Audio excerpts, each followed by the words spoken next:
Today, I'm delighted once again to be speaking to Operator Starsky, a former Ukrainian National Guardsman, blogger, and a real inspiration for everyone who has been following this full-scale war from day one and, of course, supporting the Ukrainian victory. He has created one of the most impactful and popular YouTube channels dedicated to communicating with the international community, and I'm sure he needs no introduction. Before we get into it, please absolutely check out the links to validated Ukrainian charities that appear in the video. As I say every time, it's never been more important now than it is to support people in Ukraine to remain resilient and resist Russian aggression. And if by the extraordinarily improbable chance that you're not subscribed to Operator Starsky's YouTube channel, please do that now.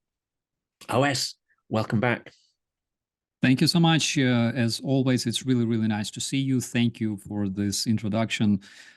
I'm honored to be on your channel, especially today. This is, for those who haven't twigged from the video thumbnail, this is the 500th video interview that we're putting on the channel. It's something of, I think, a milestone. And that's why we have this extra special guest to join us today. It's also incredible timing because you've got Blinken and a UK minister, Lamy, who have just pulled up in Kiev. My understanding is that there's a fairly crucial debate going on behind the scenes, which is whether to allow Ukraine to hit high-value targets inside Russia using ATACMS and the British Storm Shadow. What do you think are the chances of finally taking the gloves off and being able to use these powerful weapons to take out the archer, as we say, not just the arrows? One of the things that may slow down this process is presidential elections in the United States, because nobody knows, right? And in my opinion, they would try to solve this topic, I believe, after the presidential elections, when it's clear what will be the external policy, external agenda for the United States for the next years.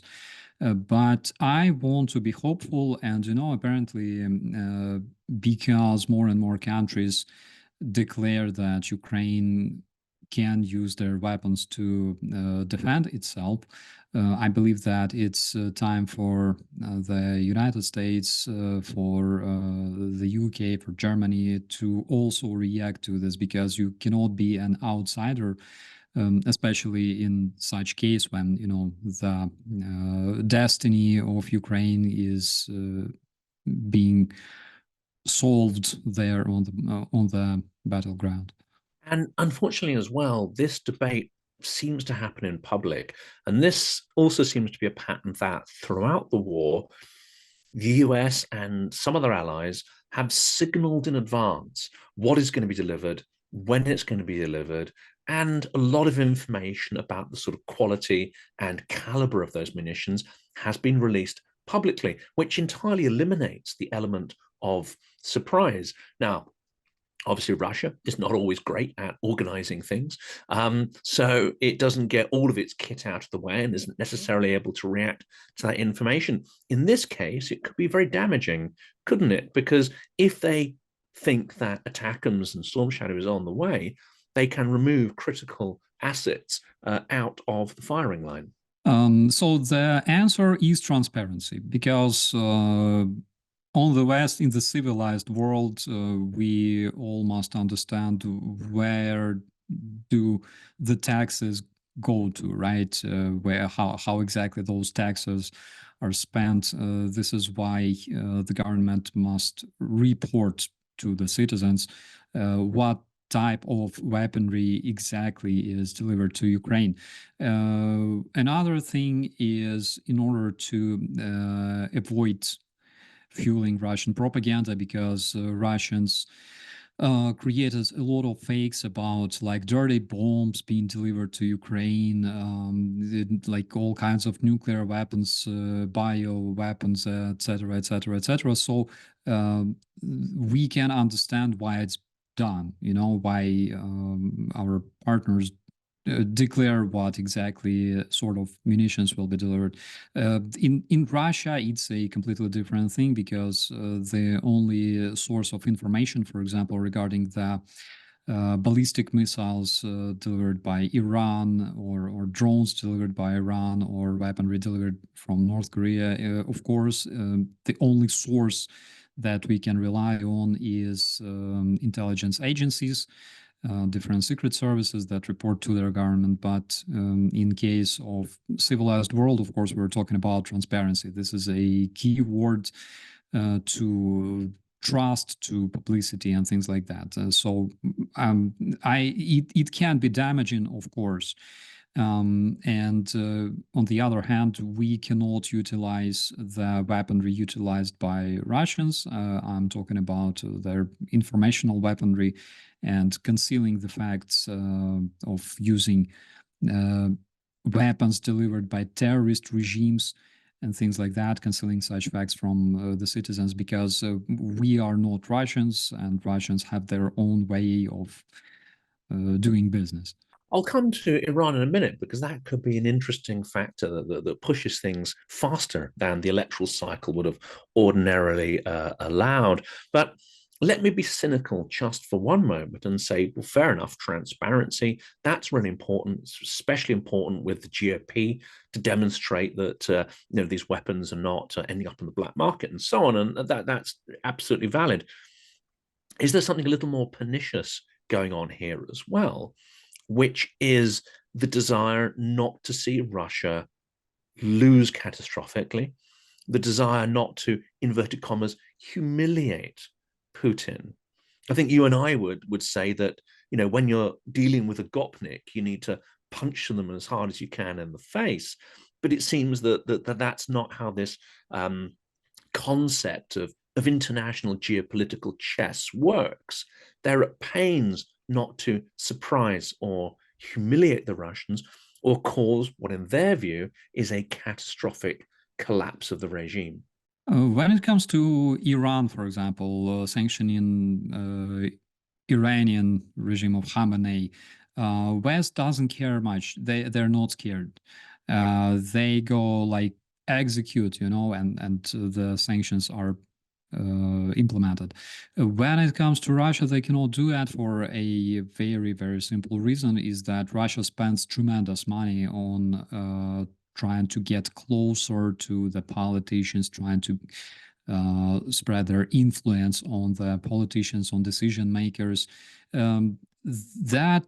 Such kind of attempts can be subtle, okay? They cannot be like exposed easily, or like seen in the media, etc., etc. But it happens all the time. In 2022, according to the reports from our intelligence services, we knew that Russia spent almost $300 million on buying or bribing European politicians, which is insane money. And they know a lot of ways to approach those politicians. That's why in most cases, they will be like, hesitating, waiting longer time. It's not because they don't want to see Russia ruined, but apparently it's because Russia have some kind of influence, some kind of approach towards those politicians, and they also know that they risk, because we're talking about Russia, which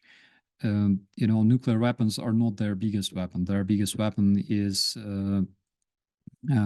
lies, fakes, misinformation, and terrorism. They are known for attempting to assassinate plenty of people, including the United Kingdom, when they used combat chemicals to poison plenty of civilians in the Salisbury. So that is also a factor. There's a lot of such factors, and they must understand one thing: only the people with strong position can go down in history as proper politician and trustworthy people who change things. If you hesitate, if you don't want to take this or that decision because of risks, I don't know. Remember, for example, people on the Ukrainian Revolution of Dignity on the Maidan in the last days who didn't care about their life. They went forward and made Yanukovych flee from Ukraine, capitulate, because when you want to reach something, you unfortunately have to sacrifice something. Maybe your security, etc., etc. But again, what kind of security we're talking about if it comes to Russia, right? Russians are terrorists, and your security is never guaranteed, whatever relations with Russians you have. And strength, in fact, is the only possible security in that sense. And you mentioned something interesting there, which is, I would say, the real values behind Russian geopolitics and indeed regional politics.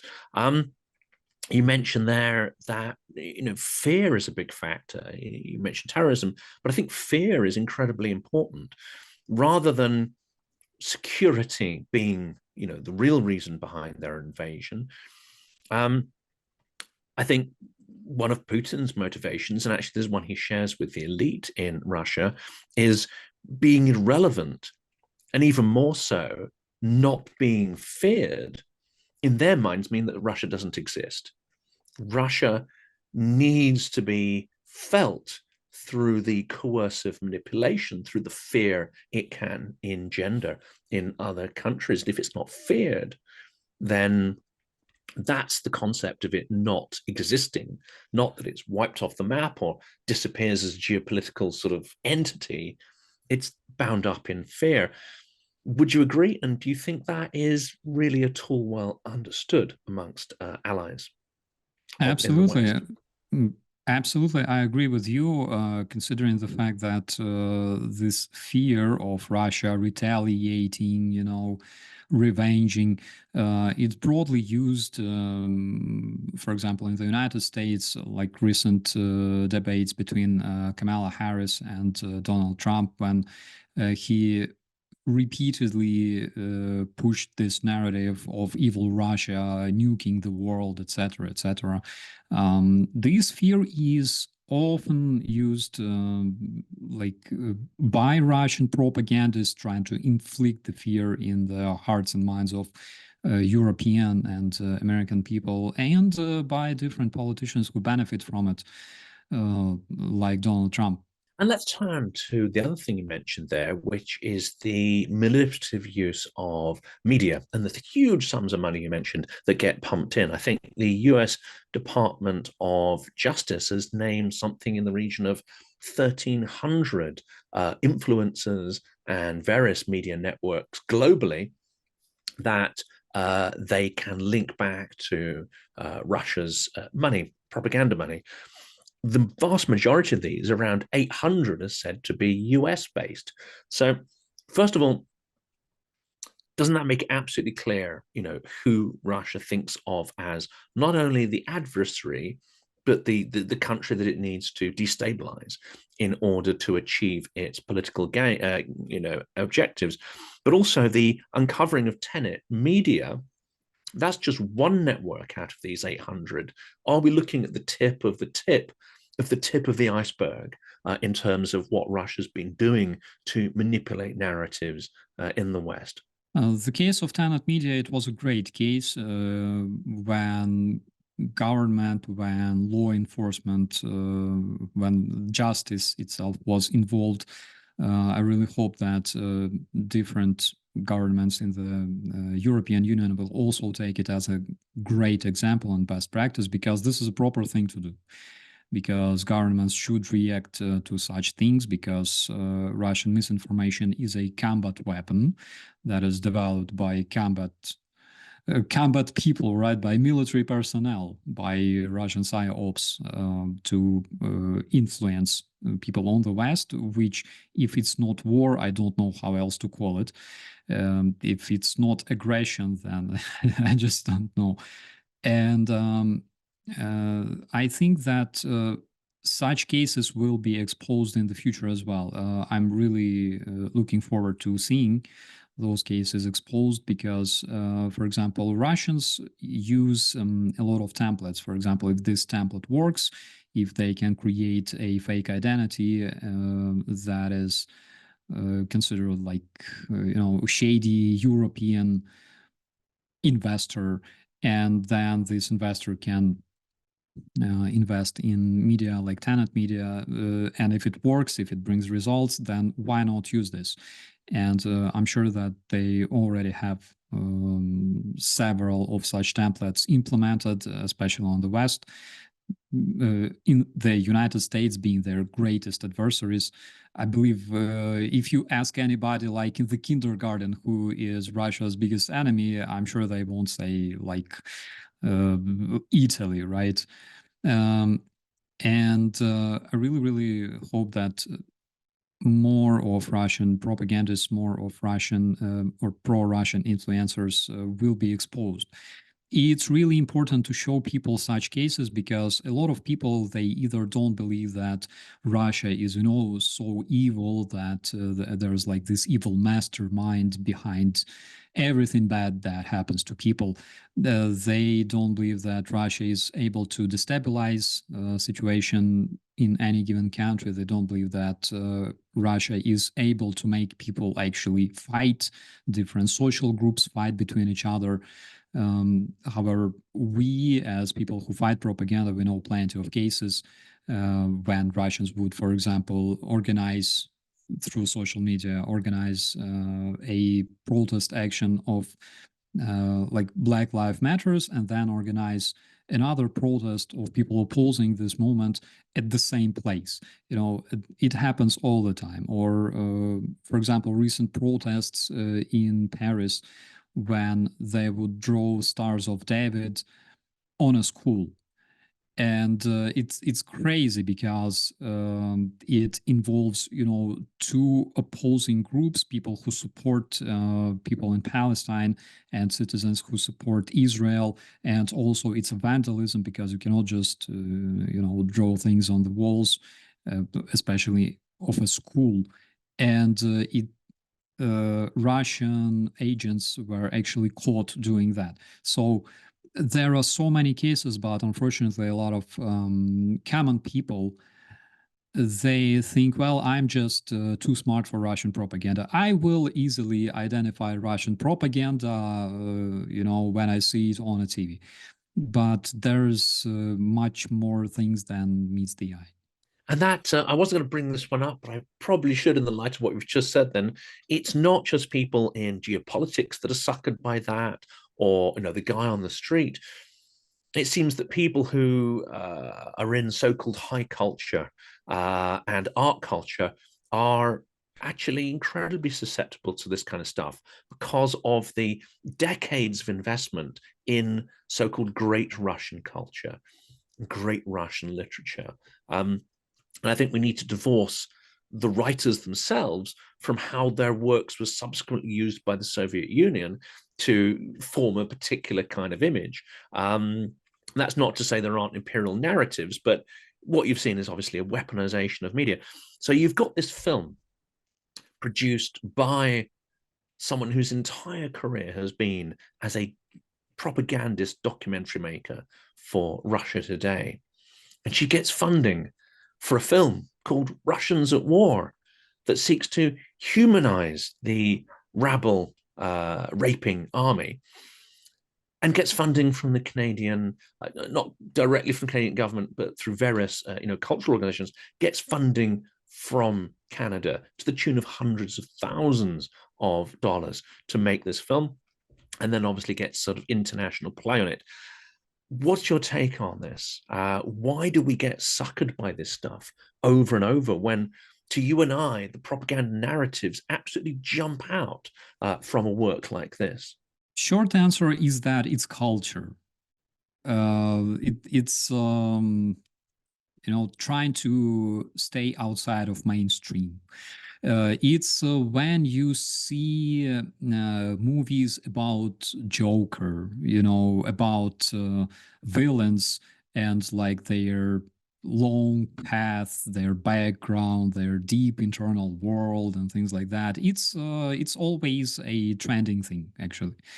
It brings good profit because one thing is talking about a good guy, and like his difficult life and background, etc., etc. And it's absolutely different thing to show like a villain who also has some kind of tragedy behind him, but this villain also has like human feelings, likes to play piano, for example, or something like that. This is a trending thing, and Russians are very good at understanding trends. That's why this stuff also works. And unfortunately, humanizing Russian terrorists is a big problem.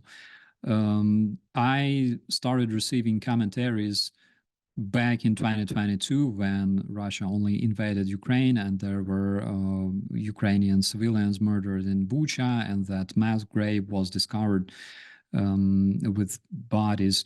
And already back then, I received plenty of commentaries on a daily basis saying that, but that's Putin.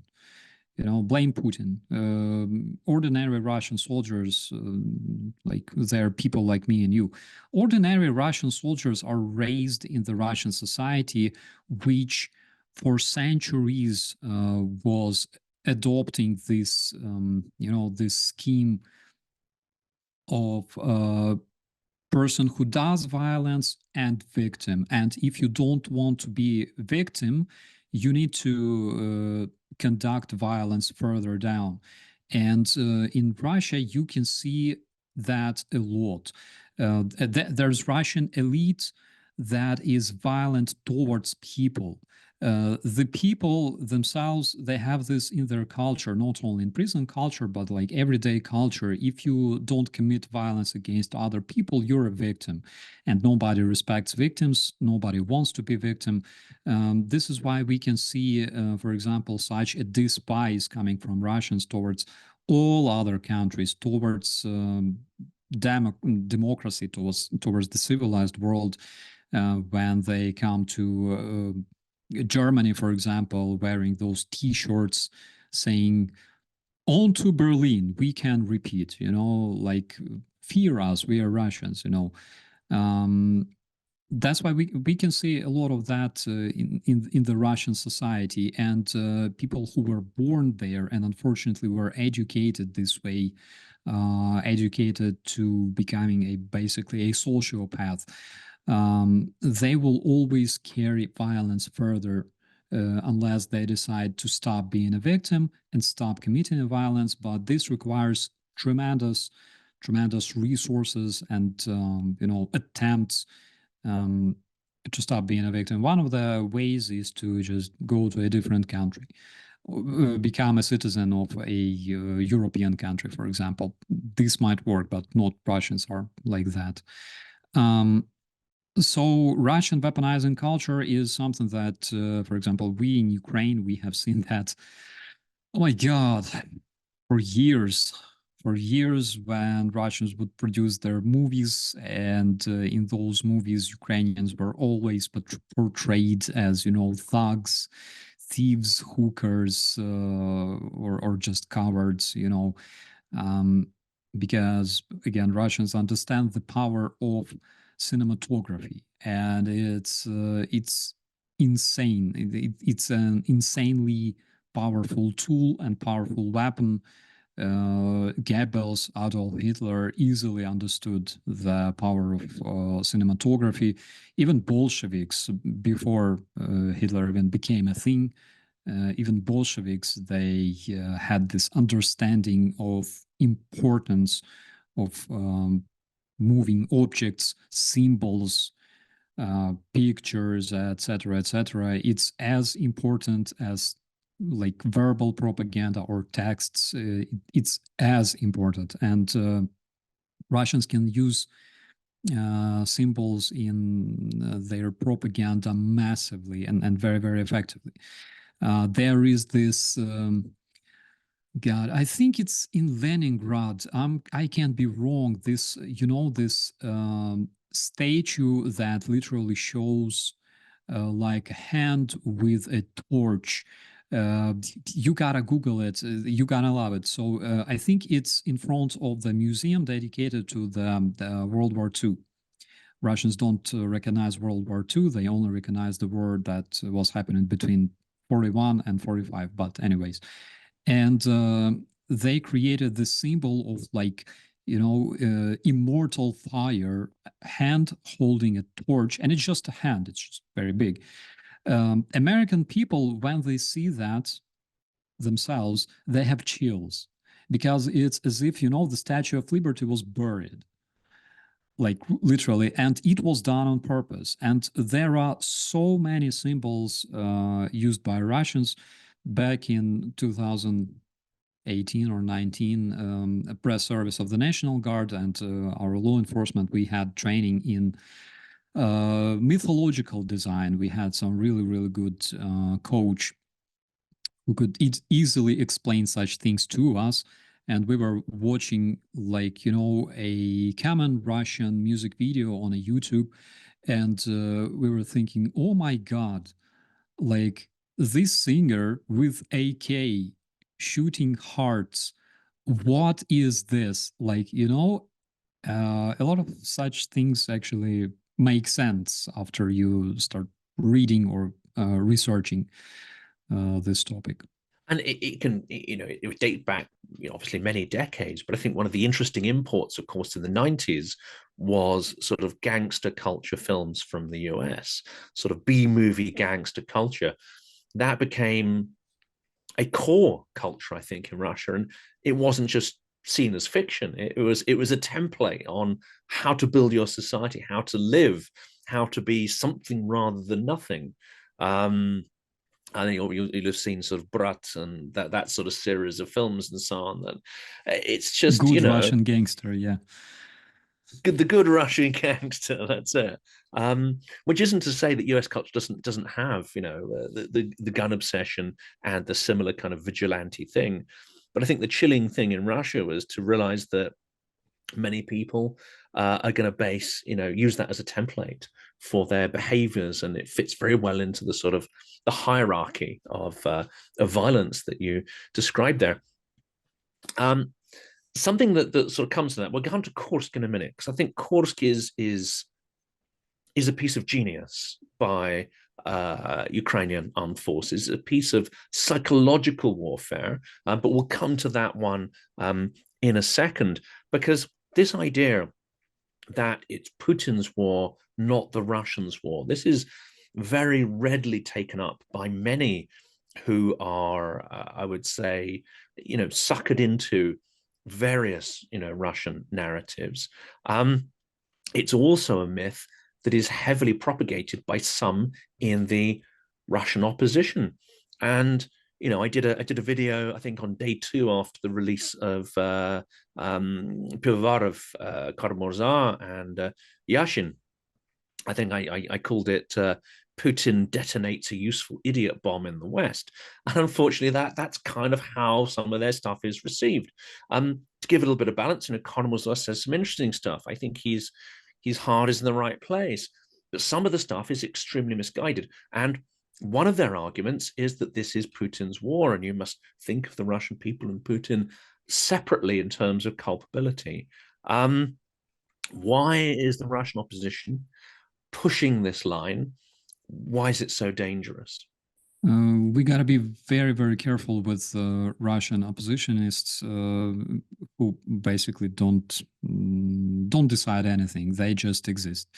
Okay, but we should be also very careful with people like Karamurza and all the political prisoners that are released. So in Ukraine, we already had such a case when Ukrainian soldier, a woman, an officer, was captured, I believe back in 14 or 15. She was captured by Russians in Donbass. It's when Russians claimed that there are no Russian troops in Donbass, but she ended up in the Russian prison, like in Russian court, right? Somehow. And then when she, like in the prison, she made a lot of great statements about Ukraine. She was considered a hero in Ukraine by Ukrainian people. But then when she was released, she started spewing Russian narratives, and she ended up again in the prison, but already in Ukraine, because she attempted to commit a terrorist attack using other people. And such things are, they raise a lot of questions. For example, Kara-Murza, on one hand, I can understand him because as soon as he got released, he made the statement that sanctions must be lifted from Russia, etc., etc. Like it was same day or next day after his release, and I can understand him then, okay, back in those days, because he was kept in the Russian prison, where basically you don't have any access to like independent media, objective information. In Russian prison, in the morning, you sing Russian anthem, whoever you are, Ukrainian, American, doesn't matter. You sing Russian anthem, you are treated very, very bad, you don't eat well, you are tortured, you don't see like representatives of International Red Cross. They never visit like anybody, okay? They basically don't exist there. And you don't have any access. Back in 2022, in November, my friend Bogdan, he was a National Guardsman. He was released from Russian captivity, where he spent 7 months, and he could barely believe what happens. Like Kyiv, people, cars, we are fighting, we keep fighting, and Ukraine was not defeated, because back in the prison, he was basically told every day that Russia was like killing the latest defenders of like Lviv, closing the Ukrainian Polish border. And when he was released, and when I started telling him what happened in reality, what happened in Hostomel, what happened in Chernobyl exclusion zone, he was shocked. He was, oh my God, Andrew, I had no idea. I literally thought that, Ukraine capitulated or is about to capitulate like tomorrow. So same thing with Kara-Murza. When they show television, when the prisoners have TV time, they don't watch anything like Medusa or Rain. In best case, they never see anything like that. It's Russia 24, Russia 24, Russia Today, etc., etc. So he had no information. And sometimes when you're in prison, you talk to people.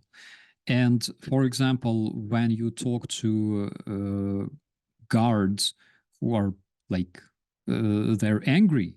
They're angry because yesterday you could buy like hamburger or proper cereal or some other stuff in the store. Today it's not there because the producer of this product left Russia, and people lose some like ordinary everyday things that made them a bit happier, no matter how naively it can sound, but still. And rising prices for gas. In some cases, there's deficit of products. We saw it plenty of times. Sugar, eggs, fish, etc., etc. And the guard is angry. And when you ask a guard like what happened, you want to make friends in any circumstance, even in the prison. He goes, well, it's sanctions, don't you see? They're trying to choke Russian people with sanctions. Russian people are suffering, okay? And this is why we have problems. So, infected with such ideas, Kara-Murza gets released, and he speaks like first thing that was, worrying him all this time. So I hope it answers the question. Later, of course, I think we will see more statements made by him, because, guys, we have to be careful with Russian opposition. When wife of Navalny And I understand her pain. Losing a husband is a tremendous tragedy. This man, whatever Ukrainians, and me included, whatever we think of Navalny, nobody was supposed to die like that in a Russian prison and being poisoned before that, etc. But when she asks people before the Russian elections to massively come to the, those election points and just stand there and then just go home, what she does is she provides Russian media with absolutely amazing picture, because Russian journalists can just say, look at all those people, everybody who came to vote Putin, we are so happy. It's dangerous. It's dangerous for many, many different reasons. Recently, she stated that she wants to see those decolonizers of Russia, and she wants them to explain why Russia must be decolonized, because there are so many nations that are united with common background. They are not united by common background. Buryats, Yakuts, Chukchas, people from like far Asian part of Russia, they are not united by common people with people from Moscow or St. Petersburg. Not at all. They were conquered, they were captured and assimilated. So that there's really nothing that unites people in Ulan-Ude with people in Kuban, for example. We need to be very, very careful with the Russian opposition. United by common trauma, the trauma of having been ruled by Russia for a considerable period. I think that's one way to put it there. And we'll move on from the imperialist sort of narratives there, because I think we could mine that for an awfully long time. There's a whole separate sort of episode there. But Ukraine, out of Poland, Romania, and others who have been subject to Russian imperialism as well, sort of tend to say more sensible things about Russia. And those in the Baltics, of course, are some of the sort of harshest critics of Putin and some of the most sort of generous supporters of Ukraine militarily. It seems to me, therefore, that Kursk, what we have in the media and what we have in the information sphere is people analyze it from the perspective of their own particular expertise. So a military expert will look at it on a military plane. A political expert will look at it on the impact it has on internal Russian politics. Disinformation people will critique it as a disinformation operation. What that misses is the overall holistic and strategic impact of Kursk, which is a multi-layered campaign. And what we're probably seeing at the moment is only the first stage of what could be multiple stages. So without speculating what those stages could be, what is your take on Kursk as a kind of multi-layered operation, and what impact do you think it's had so far? It had tremendous impact on Ukrainian morale, of course. What is concerning Russians is they try to show that Kursk is not really that important, because when Russia invaded Ukraine in Crimea in 2014, or when their troops invaded Donbass and started capturing like police stations in Donbass, in Ukraine, we had, I don't know how to call it, a global mobilization of all the society. All the society was mobilized to fight against this invasion.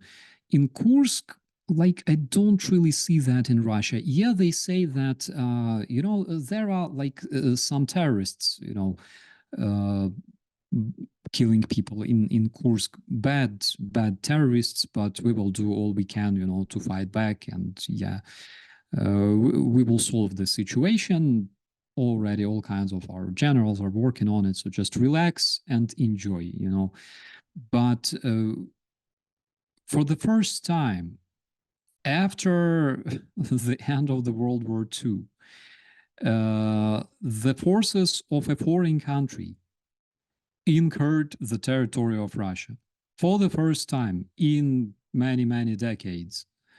which is again another extremely unusual thing is that there were Ukrainians. Ukraine has never invaded anybody our own.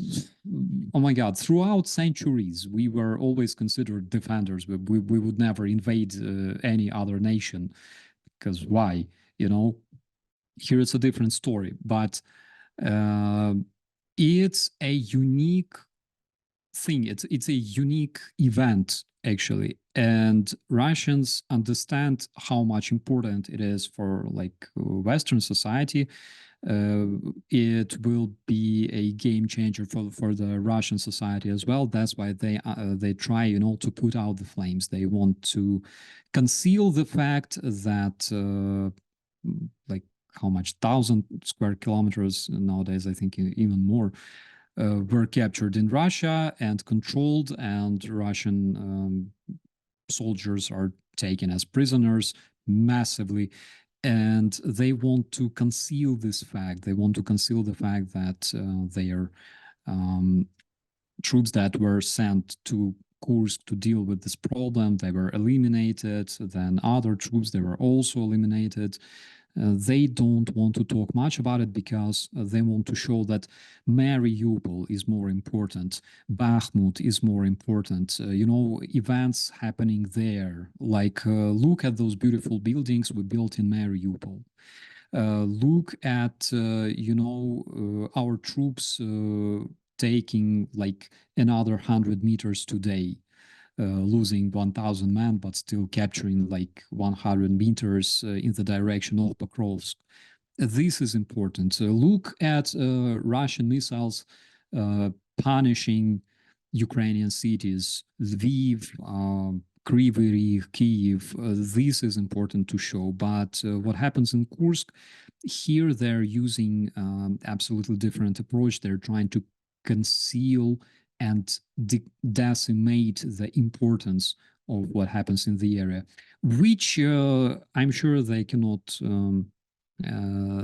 keep doing that because currently there's plenty of international journalists visiting Kursk, visiting the liberated territories of the Kursk Oblast of Ukraine, and there's plenty of publicity all over the world. We don't have to. We should not stop talking about it as well because Kursk is important as a symbol, and most probably soon we will also see such cases happening in different regions, in bordering regions like Belgorod, like Bryansk.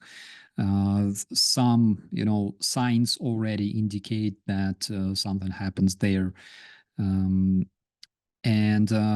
it's really important to keep talking about it because Kursk showed a lot of things that nobody expected from Russia. Kursk showed that Russian authorities can easily just abandon people and run away. All those people hiding in the basements and receiving humanitarian aid from the Ukrainian army, they basically say that they were never notified about evacuation. And generally, if you don't have car, you're forgotten. You can just stay there, and whatever happens to you, it's up to you. Things like that. Russian conscripts, basically teenagers, 18 years old, that were captured in Suja on the border. Russian Kadyrovites who missed this tremendous column of Ukrainian troops. Somehow they missed it, probably because they were expecting them here, but Ukrainians went that way, and sorry. So a lot of interesting things we learned from it, and much more interesting things still there to learn. But Kursk is probably one of the biggest and most crucial steps for Ukraine that were taken this year. This was one of the sort of cheeky speculations I made in one video, which is that the Ukrainian army are planning a sort of autumnal picnic in Smolensk. But looking at the map, there's actually a strategic interest there because if you push much further in that border between Belarus and Russia, that sort of 3 point, Lukashenko's regime starts to potentially come under pressure if its logistical lines are being severed, and if, as it may turn out, attack from Storm Shadow can be used with impunity on the territory of Russia, that really starts to disrupt your ability to maintain Lukashenko's fragile regime. We've seen him move a lot of armor to the border. It has been pointed out that the sort of tanks and armored vehicles that he's moved are not the latest. The latest equipment has probably already been delivered to Russia, and there's no counter electronic warfare visible in any of those OSINT pictures. So do you think Lukashenko is rattled? Is Ukraine going to have the, I would say, the boldness to try and force something on the territory of Belarus, which would be a huge blow to Putin? And is all these movements of troops, is this just a hollow threat, or is this even just a gesture to Putin and his own people, as opposed to anything that Ukraine needs to take seriously? From what I remember, approximately 1,000 men of the military personnel were involved into this. Not too many people, actually. A lot of vehicles, but again, as you mentioned, not the latest models. But in my personal opinion, and again, a lot of experts also think like that, is that it's just to show presence and readiness to act. Basically, he's trying to distract attention and keep this, keep disturbing Ukrainian troops in that direction with his presence. We all remember how Belarus allowed Russian troops use its territory to invade Ukraine, and basically here's absolutely the same picture. They know that we know that they can do some kind of crazy action, right? But they don't have enough resources to introduce some kind of critical change in Kursk, for example, on that direction. They lack proper specialists. Their army never fought. The vehicles are kind of bad. They still can shoot. They still have like Grad, multiple launch rocket systems and things like that. That can be enough for a pretty much intense combat that won't last long.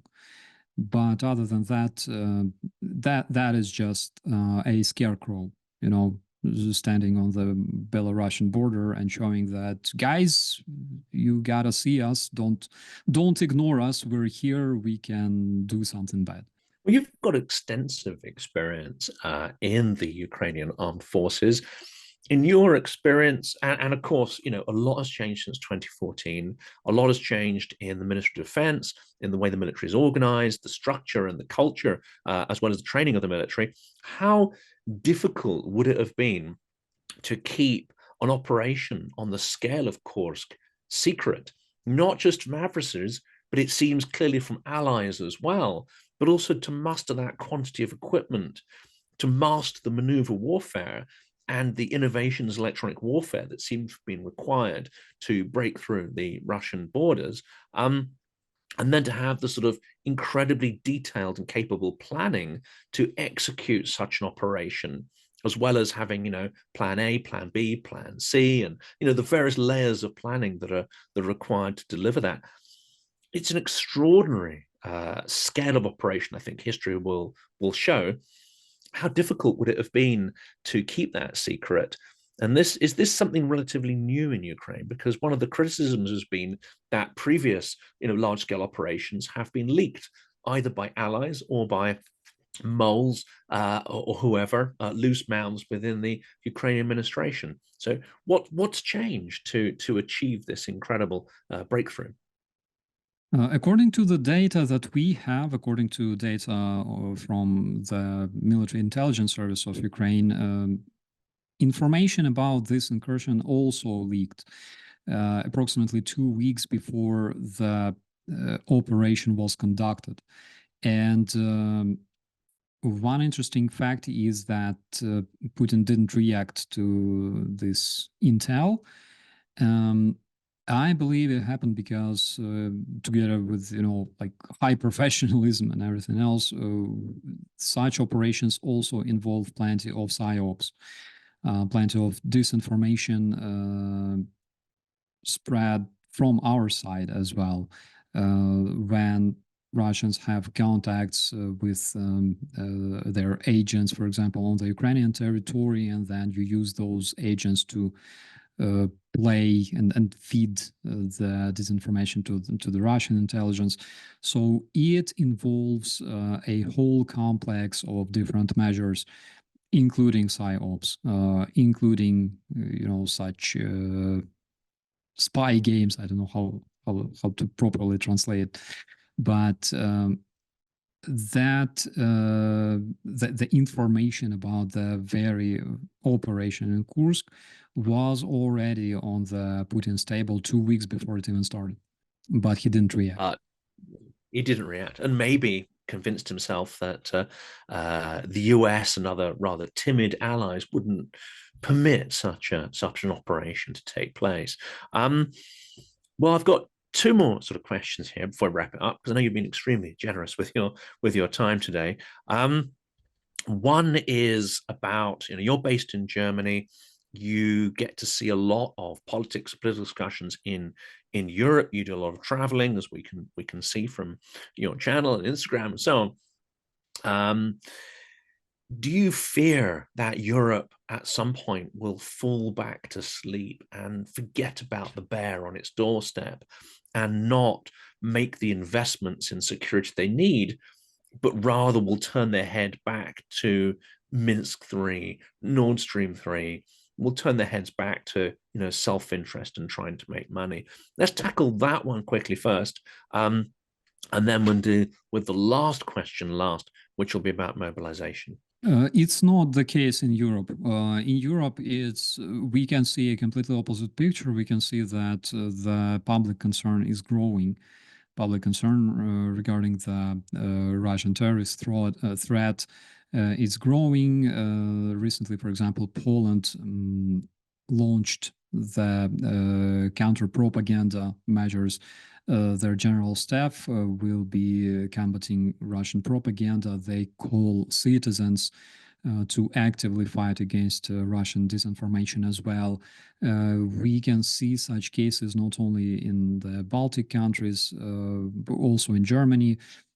I believe several months ago or months ago, Russian, like pro-Russian propagandist news outlet was closed. I believe it was called Compact. And it was closed for a reason, because the author, the creator of this so-called media, it was basically retranslating Russian narratives just the same way the Tenet media was. So we can see that Europeans are aware of the threat, right? And especially when we're talking about the closest neighbors of Russia, including, even though Russia is not bordering Germany, but we all understand that Putin's geopolitical ambitions also include Eastern Germany as former part of the Kremlin's empire, as a former colony of Soviets. Putin is dreaming about taking Eastern Germany back. Again, in Russian culture, there's so many things dedicated to this, among common people who say that we can repeat whatever we did during the World War II. We can repeat, Germans must not talk, otherwise we will do whatever our grandparents did. Which basically was enormous massacre and rapes and all kinds of war crimes committed against civilian population in Germany. Um, so this is something that is inspiring, in my opinion. What I see in Europe, in Germany specifically, there's a lot of mentions of Ukraine in the media, on the radio, in the newspapers. Practically every single day you hear about something that happened in Ukraine, about another Russian attack on Ukrainian infrastructure, things like that. It's really, really important to keep talking about it. Even though, there's like trends, news don't live, longer than 3 days, etc., etc. But because we keep our eyes open and we keep watching Russians, what they do, Russian atrocities, Russian war crimes, this news about Ukraine, it keeps living for 931 days already, and I think it's really important thing to keep it that way. Keep informing people, encourage other people to talk about it, not to keep silent, and keep consolidated. That is the key word. Europeans are, even though I would say just 2 years ago situation looked completely different, but nowadays we can see that Europeans are more consolidated than 2 years ago. The last question, I think, is quite a tricky one, because on the one hand, it seems that the Kursk incursion has multiple benefits and multiple objectives, many of which we probably won't know about for many years until, interviews and books and so on come out on the topic. It seems to me that one of the key objectives was to force Putin to make a decision about mobilization, because as you mentioned a minute ago, it's a very different type of soldier that you see captured during the Kursk incursion or offensive. That is conscripts, more likely to come from educated and more wealthy urban families. And of course, many of them surrendered their weapons in droves without fighting. They have enough of an understanding that life's worth living. They've seen maybe a little bit of luxury in their lives, that they don't want to die for nothing. So this move seems to be to try and push Putin into large-scale mobilization, which he understands, and I think the Ukrainian government understands, would destabilize Putin's regime significantly and in some ways delegitimize it. On the other hand, sustaining not just the Kursk offensive, but whatever subsequent stages come from it, while still preventing any kind of collapse in Pokrovsk, Ugledar, and various other places, it requires large-scale mobilization on the Ukrainian side. That we know has been problematic. There are not too many details on it, but it's clear that the allies have been, I think, behind closed doors, critiquing Ukraine, that the mobilization has not come soon enough, and it has not been nearly successful enough in order to sustain Ukraine into whatever comes over the next months or year or so. Yeah, unfortunately, manpower is not everything. And despite the fact that it's a soldier who captures or liberates territory, but we are fighting the war of machines. And it's not about manpower. It's about weaponry. It's about modern weapons, modern technologies that Ukraine required 2 years ago to be able to win this war and push invaders out of our territory. So the bigger question is not the manpower. The bigger question still remains, about weapons. As for Russians, I don't really believe that they will launch mobilization on their side, because it was considered this way as soon as Ukrainian troops entered the territory of Kursk Oblast of Ukraine. It was considered this way by different experts who said that Putin will most probably either use his conscripts, which he can bring something like 100, 200 men at once that are actively serving at this moment. or launch mobilization. I don't believe it will happen because, again, according to the Russian agenda, Russian official agenda, they don't really talk much about Kursk. They don't want to attract much attention to this region. That's why they do not proclaim, like, nationwide emergency, etc., etc. And of course they won't be using nuclear weapons, nothing like that.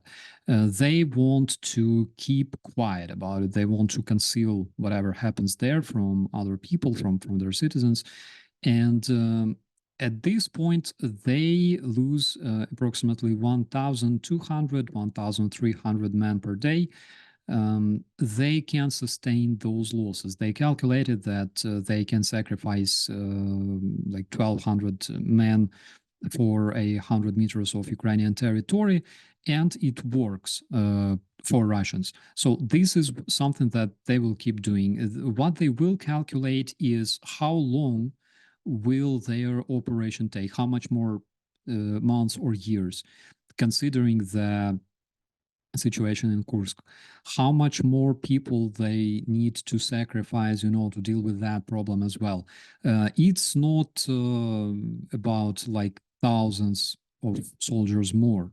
They will probably raise the limit of like their covered mobilization just a bit in order to sustain those losses and win some more time, because operation in Kursk is not going to, it's not a strategic game changer. It's not something that will stop the war tomorrow.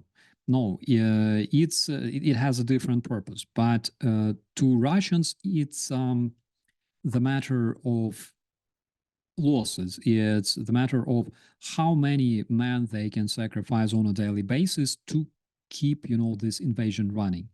So I believe that they will not be mobilizing, like openly mobilizing additional sources. Of course, they won't be bringing conscripts because Putin doesn't want to put out the flames using like gasoline, right? He will increase the limit of covered mobilization that is running in Russia, and he will bring just enough men to deal with this problem. At least this is something that he will try, to do in order to solve this big problem. So it will not take Russians like new army of mobilized men, like like forcefully mobilized around Russia, but their recruiters will just be more active. They will be working more actively and intensively in order to mobilize more men. Again, not thousands, but several hundreds more on a daily basis. That would solve Putin's problem. And it seems, in conclusion, that you mention weapons, quantity of weapons, but also the quality and accuracy of weapons is incredibly important. And that comes back to what Zelenskyy said in that, famous article that was written earlier in the year, that actually it's not numbers of mobilized bodies, as you said, it's the quality and speed of innovation in technology and how quickly you can, in a very agile way, deploy that, test it, then scale it up. Do you think Zelensky's assertion there is really proving to be true? And how can allies help to accelerate, technological innovation, which is clearly taking place across multiple fronts in Ukraine? I completely agree with General Zelenskyy, considering that I'm not a general. He has much more experience and much more knowledge. And that is exactly what we could see, for example, during the first days of the Russian invasion of Ukraine, when our army, that was much smaller comparing to what we have now, for example, considering like mobilized resources, etc., etc. When Russian army failed in area of Sumy, Chernihiv, Poltava, Kiev, of course, Zhytomyr, basically they failed because they had numerous tanks, but we had numerous javelins. We had quite a lot of anti-tank weaponry that proved to be extremely, extremely effective during the first days. And those who remember the footage of those burning Russian columns, well, this is how it looks like when you have smaller but more motivated army with more advanced weaponry, and you can fight back. Currently, Russia involves, my God, as of April 2024, something like 800,000 men involved into invasion of Ukraine, but they are not even a centimeter closer to taking control over Ukraine. Ukraine is a very big country. It's Europe's second largest country. Russians will need many, many million people dead on their side in order to be able to capture whole Ukraine. It will take them many, many years.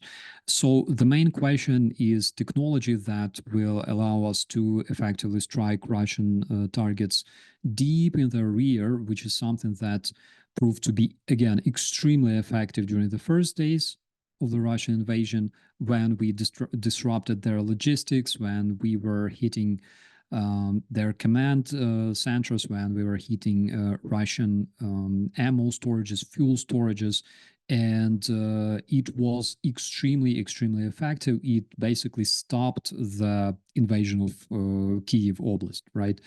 It stopped Russians from entering the streets of Kyiv.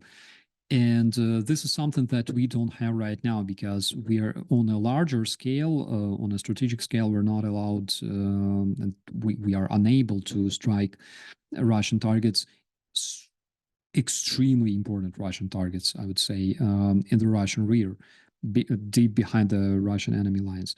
So that is something that we will need to fix. And another thing is, of course, the measures to eliminate Russian personnel, because again, we often use our artillery in order to strike important operational targets.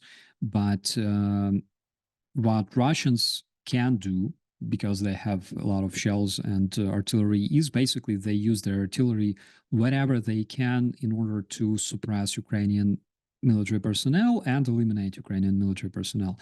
That is something that we cannot allow ourselves often, but that is something that we all need big time, because the more men on the Russian side are eliminated over time, the closer the victory.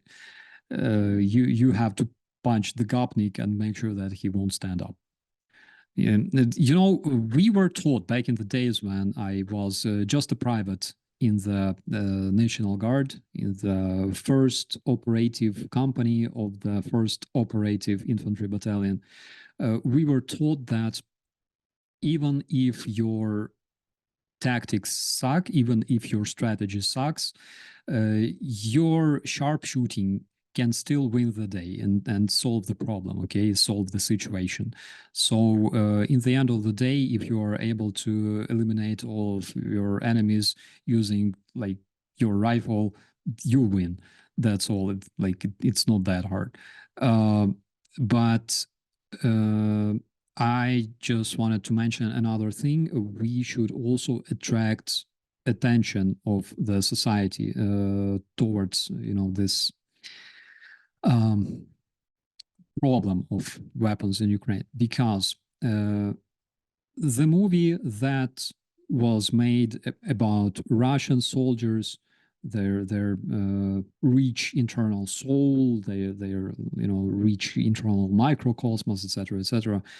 The only reason it was cancelled recently, the news as of this morning, is because we raised awareness, is because we talked about it, is because we contacted everybody we could contact and show them, point them this problem. Because people talk about it, it became possible. And same situation with the weaponry. People supporting Ukraine are very, very active community, absolutely dedicated to helping Ukraine, providing everything they can to help Ukrainian people. And they are very, very vocal. They are heard. And we should keep this level of activity, and we should attract more and more awareness to this every single day. That is, again, something that we as common citizens can do, attracting attention, raising awareness about this problem. And I believe that one day, when we are even more consolidated than today, we will see weapons coming to Ukraine, helping Ukraine to defend against Russians, and we will see more Russian soldiers eliminated on a daily basis, because that is something that is needed nowadays if we want to stop the Russian invasion. And get it to a point where it's simply, unsustainable for the regime to keep going. You mentioned incredibly important, call to action there. If people want to know how they can help, what they should do, they should join NATO. They should follow strong voices like yours, and by all means, let's encourage people to reach out and volunteer their time and services. We would be happy to help them. My last word on that, I'm kicking off something on the channel, which I'm going to share with you, and hopefully everyone in this community will share with their audience. It's called Project Victory, and it's basically a little short survey that we're going to try and put to all the experts that have been interviewed on this channel, but all the experts in the field, to say, what are the top priorities that Western allies should be aligning behind, and indeed internally in Ukraine as well, to help achieve victory. And we're going to try and sort of collate these and put a prioritization against them based on, the combined wisdom of the expert community. So we'll be talking more about that in subsequent videos. For today, though, Operator Starsky, it's an immense pleasure, and I'm humbled and delighted that you've been able to join me for the 500th edition of Silicon Curtain. Thank you so much for the invitation. I would also like to congratulate you with this important milestone. Thank you so much. Always a pleasure.